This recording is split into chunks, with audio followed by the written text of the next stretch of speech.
Thomas Aquinas was one of the greatest philosophers that's ever lived. He lived in the 13th century, which right in the middle of the 1200s.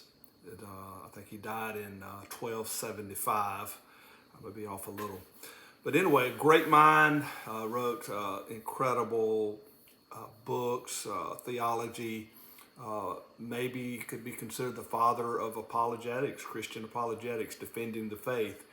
And he came up with several very famous now arguments for the existence of God that was taken from general revelation, from reasoning, from nature, without using the Bible, because he was trying to reach people that did not believe the Bible, but he wanted to prove to them that there was a God. So just a great mind.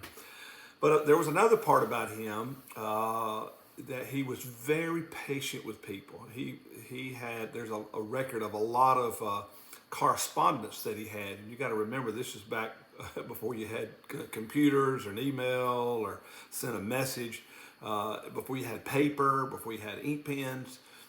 So it was really laborious and difficult to write the correspondence. But there's a lot of correspondence out there where he would write and from laity.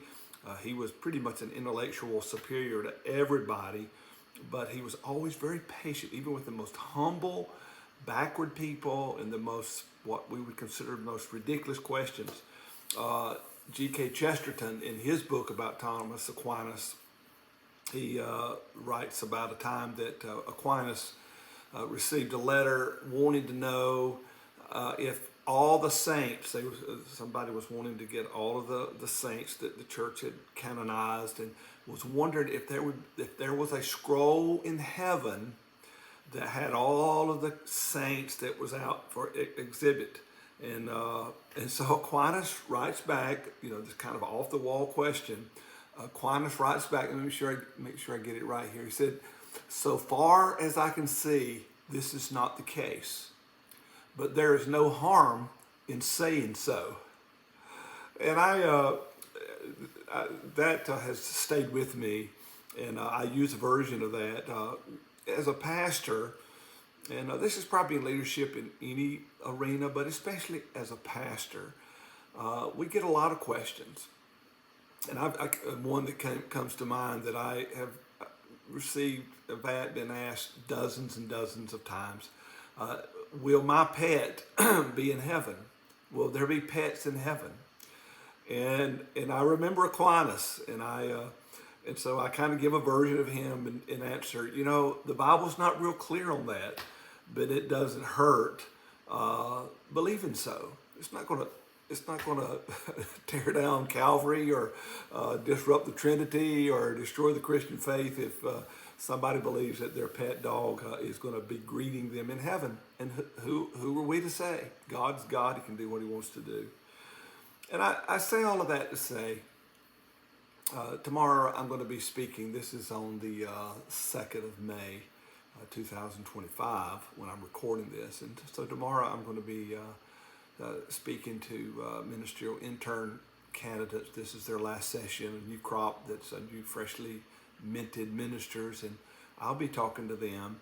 And one of the things I want to impress upon them, and I think it's a good reminder to all of us, God calls us to himself. Jesus calls us to himself. That's being disciples. But he also, especially for we ministers, he calls us to himself, but he sends us to his people. And remind yourself of that. I am a friend of the bridegroom. I am taking care of his bride. These are his people, and I'm going to be patient with them. And in many ways, you're going to be a lot of people's superior. Your people's superior in some way, anybody. And of course, everybody's your superior in some way. But as a pastor, as a leader, you're going to probably know a lot more, especially about the Bible, than maybe the average bear. And it can be easy to be impatient with people. But be kind. Be patient. I will remind myself, I'll say this in my head. I say this often. I work for these people.